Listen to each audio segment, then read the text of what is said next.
Thank you for that very kind and generous introduction. And thank you, members of the audience, for your presence here today.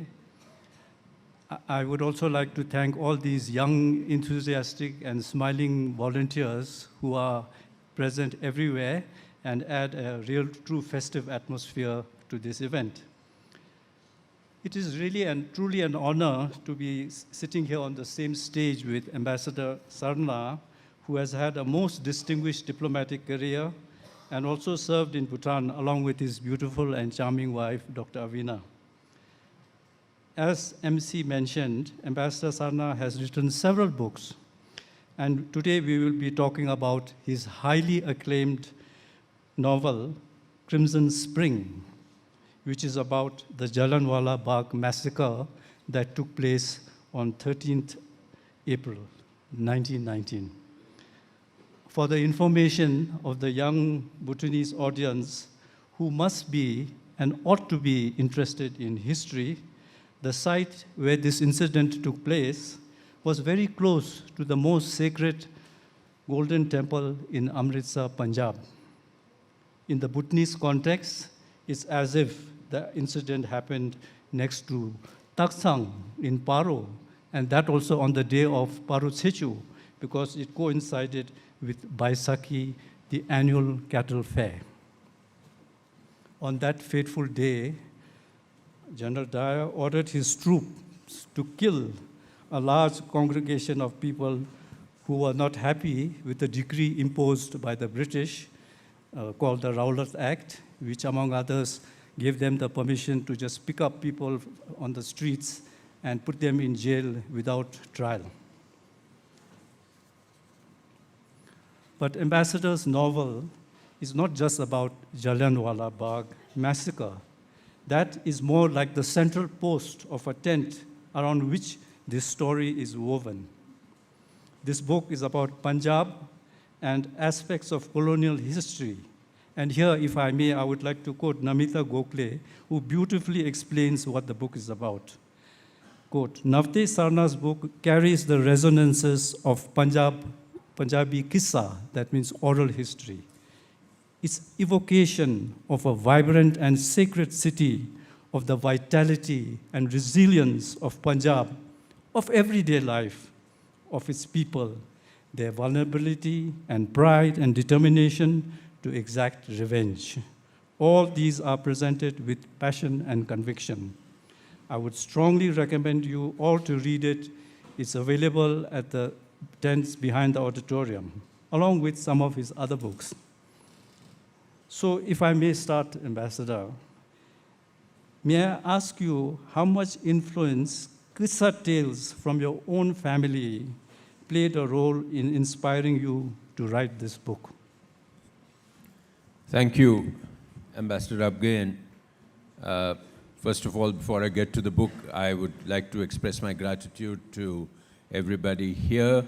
Her Majesty, the Queen Mother, in absentia, I would like to record our appreciation for bringing us back to a place where, to a land where we have spent some of our happiest times. Thank the Ambassador and the producers and directors of the festival for continuing this festival with so much vigor and with such a great vision. It's a pleasure to share the stage with you, Ambassador. You have said a lot about my career and you have said nothing about yourself, but I think the important thing is that we both have been spokesmen. And I think there is something to be said for being a spokesperson. If you survive, you become an ambassador, all right? And if you don't survive, you know, you go down the hill. But it's high risk, high gain game. So yes, we were both lucky, and I think I was lucky and you were talented. But let me say, thank you for focusing on the book. Yes, it is a book which is not just about the massacre. It's a book in which the massacre is the central point around which a lot of things revolve. And my idea was to bring back, the stories of Punjab, which are slowly getting lost to us in many ways. And that's where Namita was kind enough to mention the resonances of the Kissa, because there are a lot of stories, there are a lot of folk tales, there's a lot of romance attached to the old Punjab. And particularly the landscape of this book, it's historical, but it's also geographical, because this is a book on undivided Punjab. So in this book, you will not find an India or a Pakistan. You will find the old undivided India.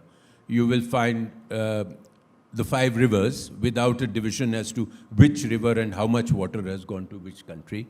And that's the way it was an attempt to integrate the culture, the society, the way of life of people of Punjab. So in that sense, yes, it is a kind of an old kissa, which talks of the massacre, but also talks of how life was, what was happening, the soldiers of Punjab coming back from First World War, the revolutionaries who were coming back to Punjab to fight for India's freedom, the freedom movement, which was becoming stronger by the day in Punjab and really came to a high point with the Jallianwala Bagh massacre.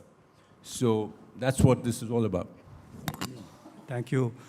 Yes, Ambassador, the way you have described undivided Punjab and even that village, which I believe is fictional, Yes. but based on a kind of real lifestyle in the village. Because I must say, I had the opportunity to visit Chandigarh when I was in Delhi University, thanks to a friend, Sidhu. And we spent a weekend in that village. And his family lived in a bungalow surrounded by a huge farm. And the experience we had there, besides the warm Punjabi hospitality and the kind of food you've described, this tandoori roti, dal, ghee, and so we witnessed that firsthand. And you even talk about a wrestling pit, Atara, that existed, and I'm sure there was one nearby. And so, it brought those memories back. And you mentioned undivided Punjab. And some years back, my wife and I had the opportunity to visit Lahore. And of course, we've heard about the division. But then when we went there and when we spoke Hindi, people warmed up. And it's so similar. And so it's very difficult to imagine that this was one, but this book and the events that took place later on, divided the country. I think it's not division of geography, but families, etc. Yes, it divided a lot of things. It divided our culture, it divided language. In many ways, it divided script, if not the spoken language. So there was a partition, but this is 30 years before partition. And it is still, when there was no mention of partition at that time. So, Ambassador, if I may now turn to your book.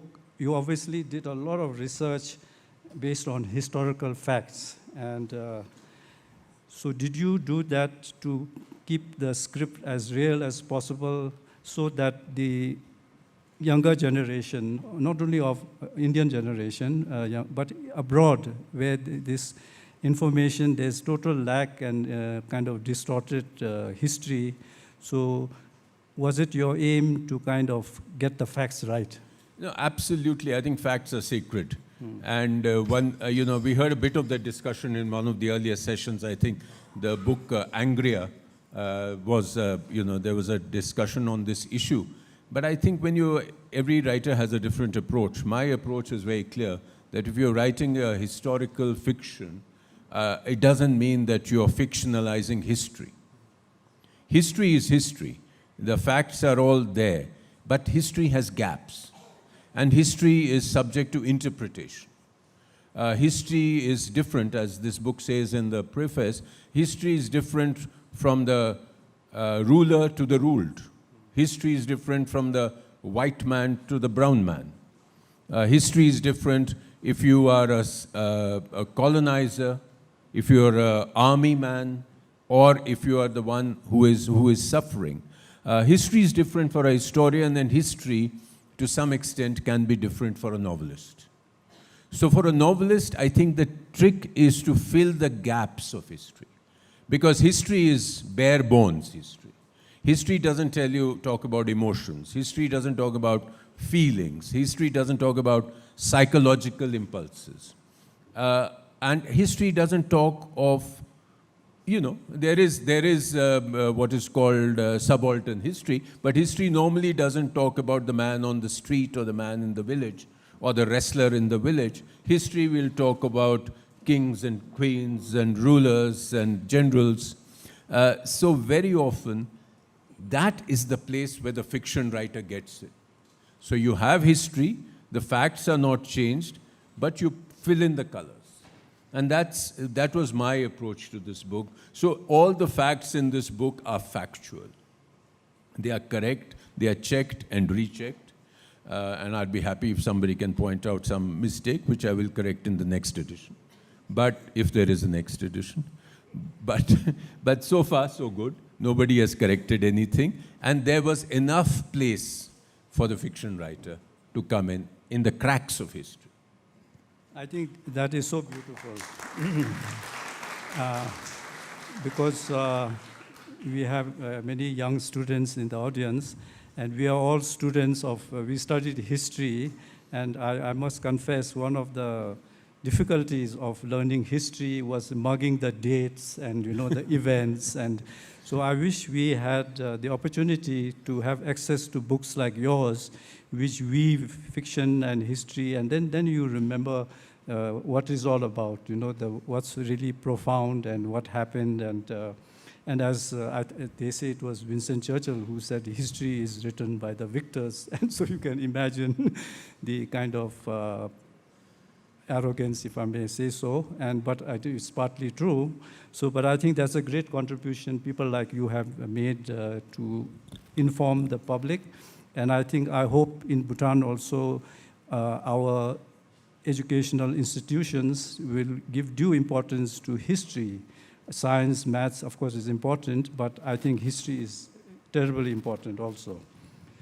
So, Ambassador, if I may now turn to your protagonists. There are 9 characters in the novel which have a role in this story, and which somehow all congregate towards Jallianwala Bagh on that fateful day.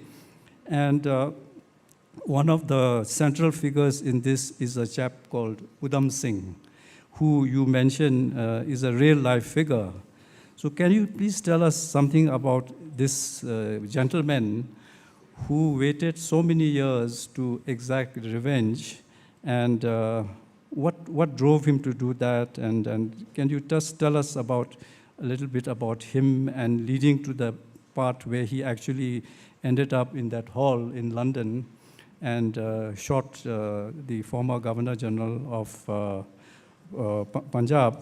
And after that, can you please read out a few paragraphs from his book? Yeah, thank you. Thank you, Ambassador. I'm so glad you picked on Udham Singh. He's a fascinating character. For those in the audience who don't know, Udham Singh was a man who took revenge for the massacre of the at Jallianwala Bagh, but he did it. He could only do it 21 years later after the event. So he chased General Dyer, Brigadier General Dyer, but unfortunately Brigadier General Dyer died a natural death before and escaped Udham Singh. But then he got the Governor General of Punjab at that time, who was also called Michael O'Dwyer. Michael O'Dwyer, he was an Irishman. And he shot him, assassinated him in 1940 in London. And he was hanged immediately thereafter. So he was a fascinating character who's one of the protagonists of the book. A lot is known about Udham Singh's later years. Very little is known about his origins. And that was where I could fill in the fiction and his early years. So he was a man who was determined to do something big. He was a man with, I call him, in one of the chapters, he was a trader in half-truths. He was very evasive. He dodged countless intelligence agencies of different countries.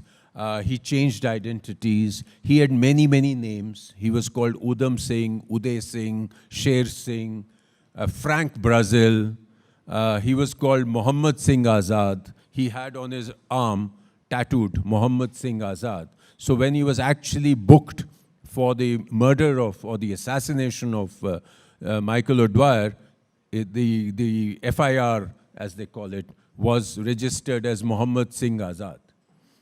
So he was a man who had multiple identities and he could evade anybody. He had a family, a Mexican wife. He had somebody in England. He had all sorts of things. He was working with the Ghadar revolutionaries. So he was a shadowy figure. And that is how I tried to portray him in the book. He flits in and flits out of the book like a shadow. So in that sense, he's not, you can't get your hands on him except in the end, in which I recreated his diary from his own letters, from his trial in London. I actually visited London's Pentonville prison where he was kept in death row, and I visited the room where he was hanged. They had a barrier, now it was an office, but he was hanged. And then he lay buried in Pentonville prison in an unnamed grave. They used to put all the revolutionaries in one patch of garden in different layers. So he lay there for 34 years until the government of India finally decided to reach out to the British government, and his remains were brought back to India in 1974. So I think he was a fabulous character. He was the ideal character for a fiction writer. He was completely unreliable. And you could sort of see him. You wanted me to read something about his killing Michael O'Dwyer, or some part of that. Before he was hanged, yes. He was, as we Bhutanese say, a real nyagwe, a warrior, and after that also he had not an iota of fear in him. So let me just read out 3 or 4 paragraphs of when he describes how he went in there to assassinate Michael O'Dwyer. It's on 13th March 1940. I wanted to get out of the flat quickly this morning. I had a bath and put on my special suit, the blue one. I wore a red tie and hat and looked at myself in the mirror. Yes, I looked like a proper London Sahib, even though I am dark. Good enough to go to Caxton Hall and listen to a lecture on Afghanistan. One doesn't learn all this in a day, not if you're a poor, low-caste orphan. That's what he always called himself, that I'm an orphan, I'm low-caste, but I want to do something big. Not if you're a poor, low-caste orphan. I came up the hard way, and it was not until I reached California that I learned how to dress like a Sahib or walk like one. In one of those towns where they were building the railway, I learned how to walk tall and straight among white Americans and then vanish among the brown Indians and Mexicans. That's why the Ghadar revolutionaries found me useful. Wearing my overcoat, I stepped out into the light snow, but there was still time before the lecture at Caxton Hall. So I went to Leicester Square. May as well see a good Paul Robeson picture, I thought. Good stuff, those movies. I know a thing or two about them. I've acted in some. He actually acted in silent movies. Ha! Wonder what the boys at the orphanage would have said to that. Wah, Udham yaar. Acting in an Angrezi picture with memes. But the picture was not to start for a while, so I had to give it a miss. And then he gets into the hall. I won't describe around that. And then he says, I looked around. A clock on the wall showed 3 o'clock. A dais had been set up for the speakers with a large map of Afghanistan on the wall behind them. I recognized Zetland, the Secretary of State. Seen many pictures of him in the newspapers. Then the man next to Zetland started his speech and he wouldn't stop. Thank God I had enough sweets in my pocket, and I kept popping them into my mouth, one after the other. Otherwise, I would have fallen asleep, even standing up. But the man I had come for was not on the stage. Michael O'Dwyer was right there in the front row. Ambassador? Yeah. Just a few yards from me, one leg crossed over the other. He was listening attentively to the speech, and every once in a while he would whisper something to his neighbor. Then his turn came to speak, and he went up to the dais. He was over 70 and retired, but the bastard still spoke as if he were Lieutenant Governor of Punjab. He looked a real proud parrot, with his chest all puffed up and his voice going up and down. I could see what a terror he must have been in Punjab, squeezing the poor for their last drop of blood. Go to the war, give your gold, give your young men, don't eat anything, we need the food for the war, and don't open your mouths or I will have you whipped, flogged, arrested, exiled, hanged. Don't say the word Gadar, or you go to the gallows, or to Kalapani, or both. Yes, that was O'Dwyer. I wanted to kill him right then, but I had to get close. Finally, he finished and came back to his seat, and many people clapped. I clapped too. No harm clapping, I thought. At last, the meeting ended. O'Dwyer stood up. That was my moment. I took 2 steps towards the center of the hall and fired. 2 into O'Dwyer first. He was falling even as I was firing. Then Zetland got 2, and he too fell. 1 bullet each at 2 other gents. And then I turned and rushed up the gangway, shouting at people to make way. A woman came in my way, and then a man jumped on me from the back, and I fell, and the revolver slipped from my hand. How did it matter? I was not going to run anyway. Several men grabbed me. A police sergeant searched my pockets and took out my knife and the box of revolver ammunition. He also found the loose bullets in my trouser pocket. There was chaos all around. People were picking up empty cartridges. An inspector of police came up and looked closely at me. You speak English? He asked. Yes, I told him, but it's all over. It's no use. And my eyes pointed at O'Dwyer's body, blood all over. Do whatever you want now, I wanted to say. My job is done.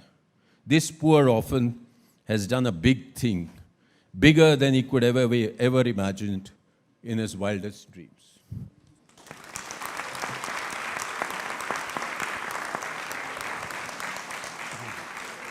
So I think with that, we really get a clear picture of this amazing person who, by the way, planned it so well, and he knew there was going to be a talk on Afghanistan in that hall. And so you can see how cool he was even before actually going and pulling the trigger. So that was Udham Singh. Now then, of course, there is another central protagonist, General Dyer, who actually ordered and deliberately planned the shooting, indiscriminate shooting. I think you mentioned 15 minutes, some 1,600 ammunition lying on the floor.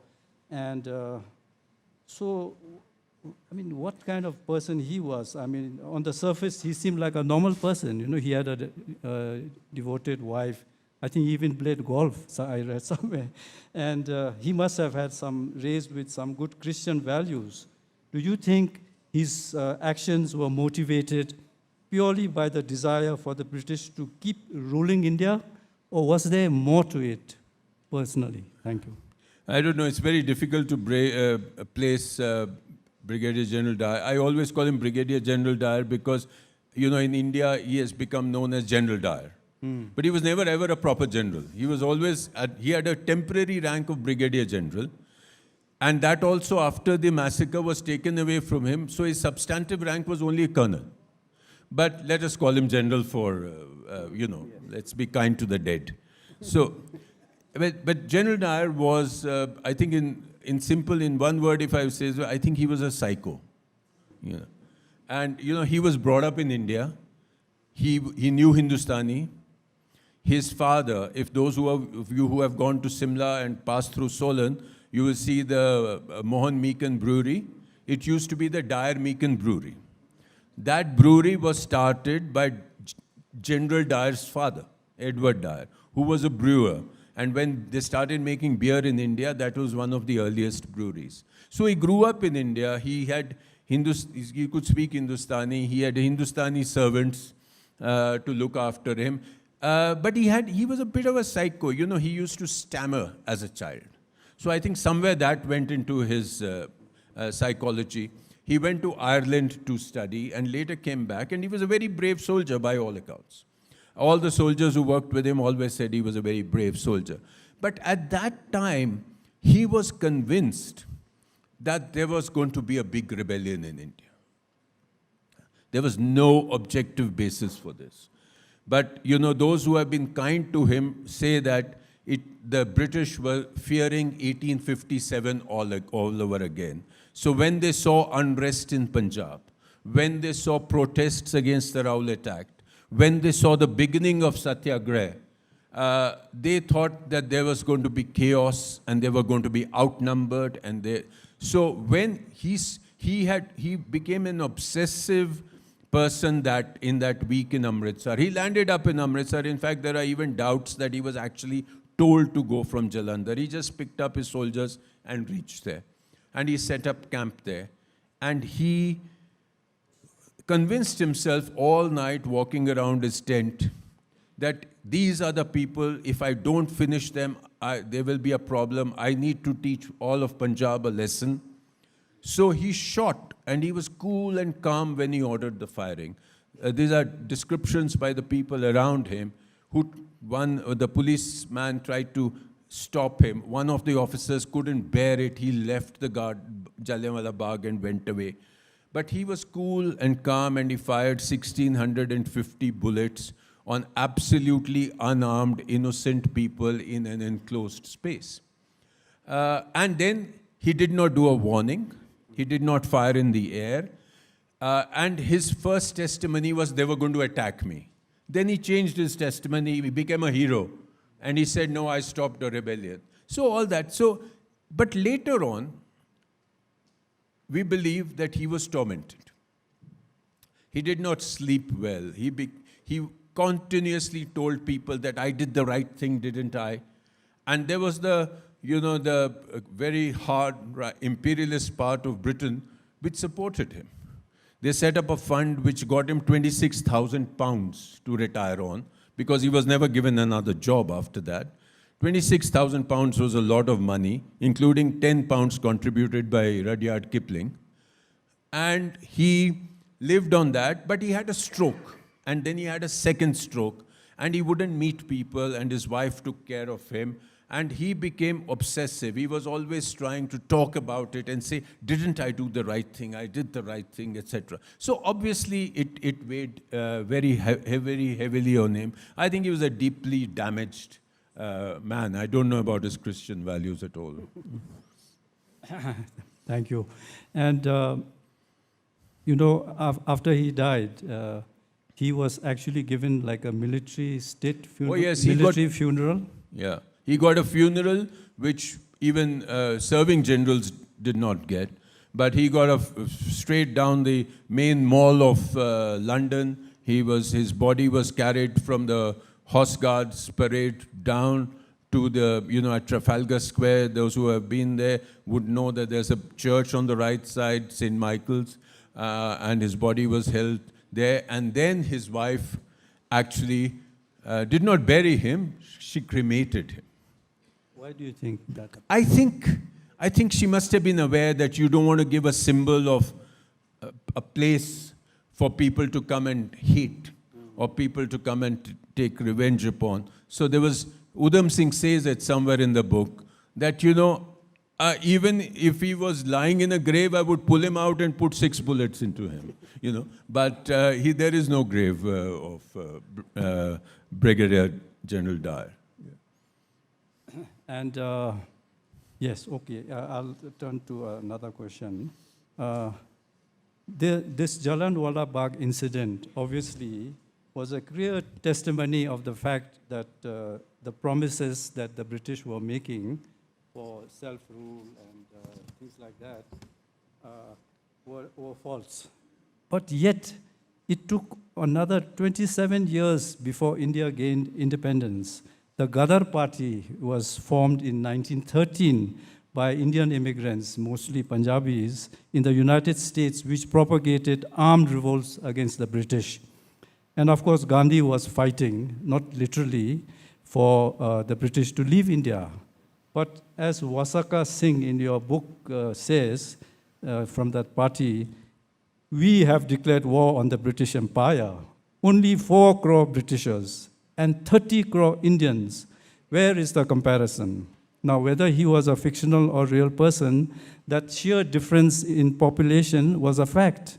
So even with the obvious advantage in numbers and constant deception by the British and the Jallianwala Bagh and similar incidents, why do you think it took so long for India to gain independence? Yeah, well, the colonial power was very deeply entrenched. And yes, there were numbers as far as Indians went, numbers were much more. But we were not, in that sense, politically organized. This was just the beginnings of protest. And even till Jallianwala Bagh, even Mahatma Gandhi was believed that, you could work with the powers. You could cause change gradually. He was, in fact, helping the British to recruit soldiers for First World War. So the Gadar Party was very powerful, but it was a flash in the pan. The conspiracy was quickly nipped by people like Michael O'Dwyer, etc. So the dream of an armed rebellion didn't really take off. And the political protest, this was the time that Satyagraha was actually beginning. So it was all still early days. And there were, in terms of numbers, yes, but you must remember a large part of India was under the princes.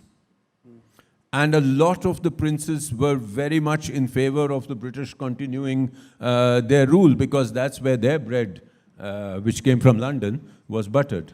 Yeah. So, so they were not interested in this. So it was a very fragmented movement at that stage.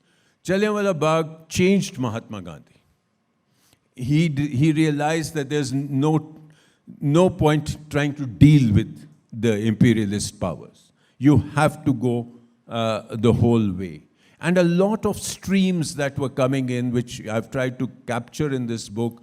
There was the Gurdwara reform movement from Punjab. There was the Khilafat movement for its own purposes, which was coming up in support of the Caliph. And all that was feeding into the freedom protest. Ultimately, they all parted ways again. But at this moment, they were all coming up strongly. So this way was in a pivot. But you're right, the promises of self-rule, the promises of 1919 reforms, the Montagu-Chelmsford reforms, which were anyway very gradual, they were just trying to fob off the inevitable.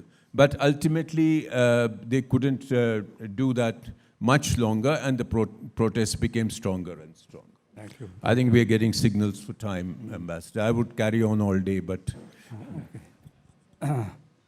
So another central figure in the book, and the only protagonist who's a woman, is in your book, Maya Devi, whose husband was killed in the Jallianwala Bagh. And you have written so beautifully and vividly the pain and anguish that she went through, and she stayed with her dead corpse, husband's corpse, the whole night, because the British didn't allow the bodies to be removed also. And it's a very chilling and moving account. So can you just tell us a little more about Maya Devi, and maybe read a chapter or two, para or two from that chapter? Well, I'd happily do so. I don't know how much time we have, but we have about 5 minutes that I can do something. Maya Devi is the only woman amongst the 9 protagonists, and something. But she is, I think, probably, even if I say so myself, the most powerful protagonist in the book in many ways, because she brings with her, the position of women in Punjab at that time, the position of women in the villages of Punjab. So a lot, and also her innate resilience her strength, which lay in, in her devotion, in her love, in her determination. So all that comes in through her, and she is actually based on the testimony of a woman who gave testimony to the Congress Inquiry Committee after the massacre, in which she says that she went and stayed with her husband's body. Just a 3 or 4 line testimony, but the rest of the Maya Devi's character here is entirely fictional. I don't think we have time for a reading, but Okay, thank you. But she does stay the entire night there, and she waits for dawn, because the Dyer had put curfew on Amritsar. So nobody could come out to help the wounded. Nobody could take away the bodies, and then there were dogs had reached the park, and there were vultures overhead, and all that was happening. It was a very, very sad morning that came. Thank you. So I think we have run out of time, it looks like. But thank you for that very interesting and engaging discussion, and I'm sure... Do you have time for one or two questions, or we're finished? Yeah, do we have to go to the Q&A now? Okay. So now the floor is open to Q&A. This young gentleman in the front row here in the middle.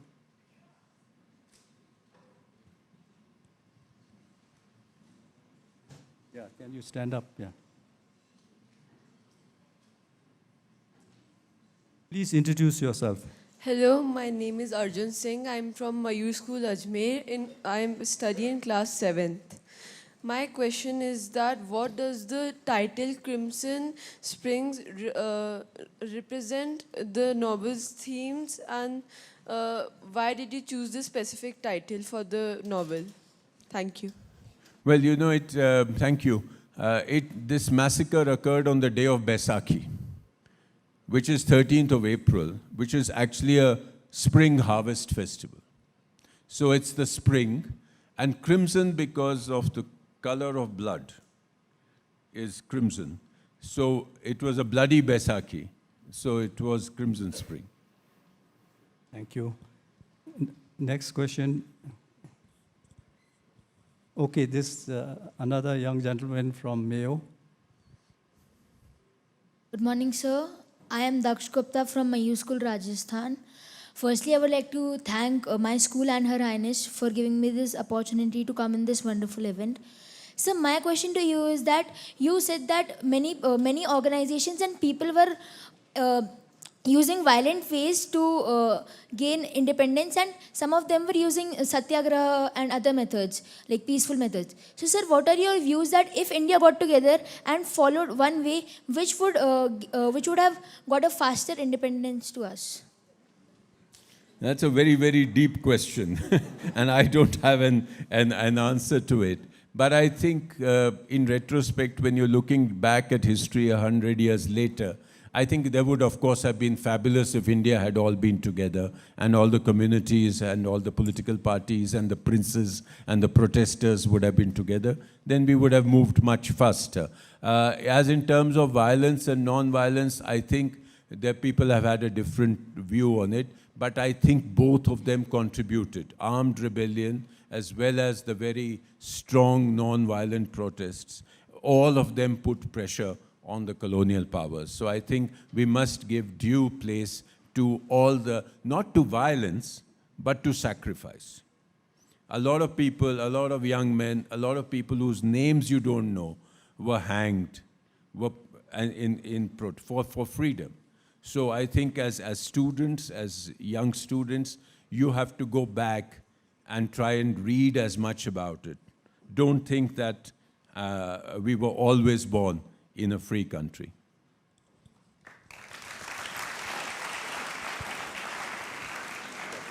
Yes.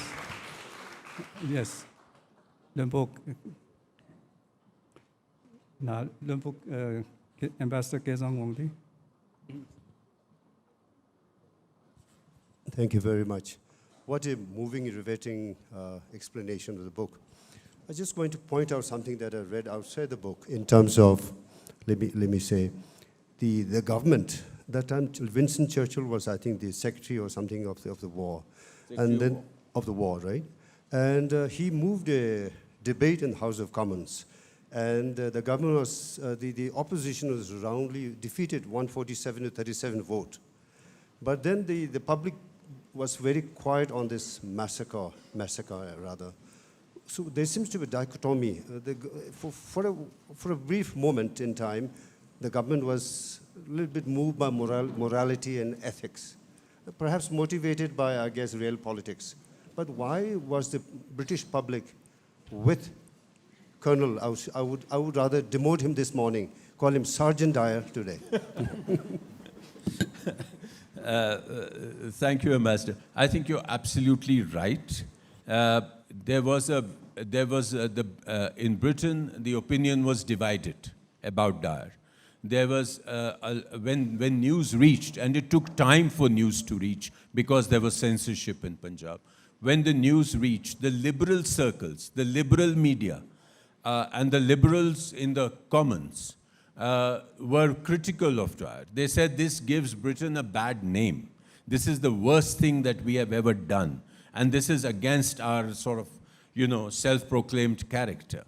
So there was a debate in the Commons, and Dyer and the Liberals actually won the debate. But when it went to the House of Lords, it went the other way around. The Lords were very conservative. And they were, they said we cannot, give up our empire. This was known as the Punjab School of Administration. We know the right thing to do, and we will tell you how to do it. And that was the conservative trend.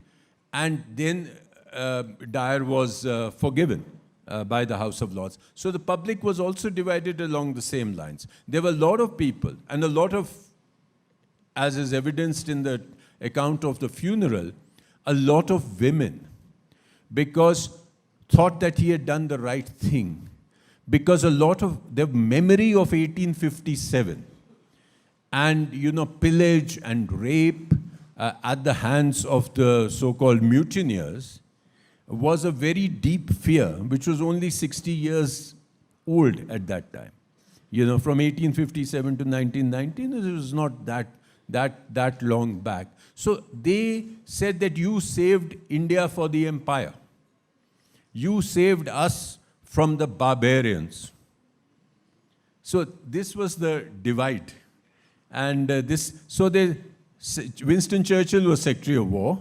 So when Dyer actually wrote to say that, give me back my rank of Brigadier General, which I held as temporary rank, and according to the rules after retirement, I can hold on to my temporary rank.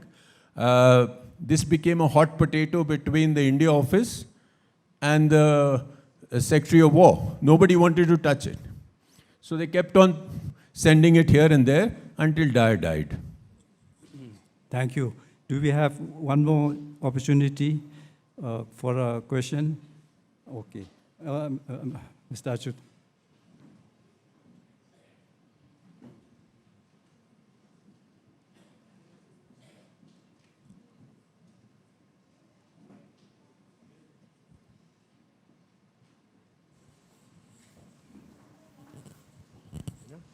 Yeah.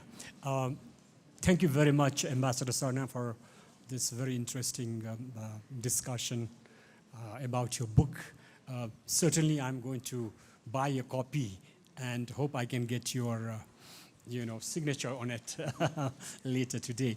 I have it's a bit of a hypothetical question, but it took almost a century for India to fight the British for independence.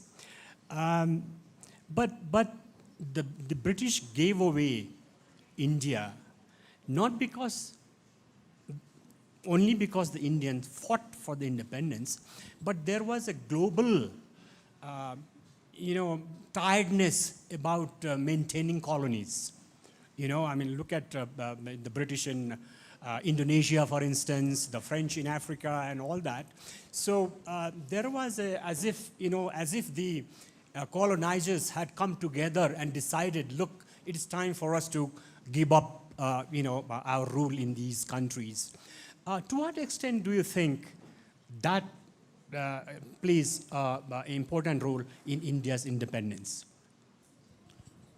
Thank you very much, Dasho Achut. Great to see you again after so many years. I think you're absolutely right, except I would say that, you know, the Indian freedom movement had gathered a great steam. And if you can see it in for instance, what they did in the 1935 Act, they virtually gave us a constitution. And then, of course, you know, we had other problems. We had the Congress versus Muslim League problems. But then when it came to quit India in 42, a British rule in India had already become untenable. Of course, one of the reasons that it was happening was the war and the cost of the war. And, you know, the difficulty of maintaining colonies. So I think the decision was already done that this is a Raj that is over. But of course, Britain's terrible economic position after the war hastened the entire process. And even when they had fixed 1948, they brought it down to 1947 because they said, let's cut and run as soon as possible. They had other things to worry about. There were a huge amount of shortages. And, you know, India had become just far too difficult to maintain. So I think it was a combination of many things which decided the timing. But I think in principle, you know, the freedom movement had already done its job. Thank you. Ambassadors, since I have the mic, I just want one suggestion, and I'm sure in the audience there are many aspiring writers and young writers, aspiring writers, even not so young ones, people like myself. And you, despite your immense responsibilities, managed to find time to dedicate time to write books. So what advice would you give to the young aspiring writers? Well, I think one thing that you can't say is that you don't have time. I think everybody has time. It's a question of your desire. And frankly, after retirement, I've written less than I wrote before retirement. But that's again because you tend to sleep much more after retirement. But I think especially I don't dare to give advice to ambassadors, but I think for the young students, I would say that if you want to write, then you have to read. You have to read widely, you have to read hugely, and then you have to decide. Your writing will come. Don't worry about it. If the desire is strong enough, it will happen. Yeah. Thank you. I think round of applause.